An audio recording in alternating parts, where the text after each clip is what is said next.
one of our clients, one of the victims, made this known.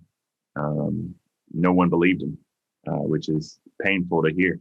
Yeah. And let the school and headmaster know. As Coleman probably more clearly articulated than we're trying to get more information from the school, those patented political questions that are necessary in this discussion. Who knew and when did they know it? Those type of questions we're asking, but there's no doubt in our mind that the school was put on notice and was aware of her behavior. Whether or not they believed it or not is not not that big of an issue, because we now know that his statements ring true. The parents of our clients put their children in a position of trust in this home with this school. And of course, as a parent, you never expect something like this to happen. Unfortunately, it did, and they're dealing with the consequences of that now.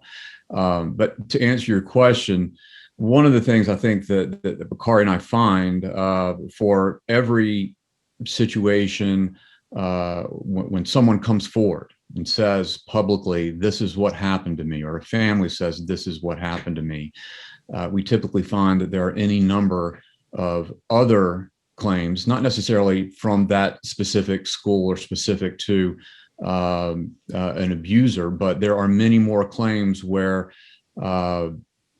something bad happened to a young person, and for their own reasons, they don't feel comfortable coming forward, feel comfortable seeking justice. And so I think we typically find that the victims that do come forward represent a small number of the total that are out there that we hear about.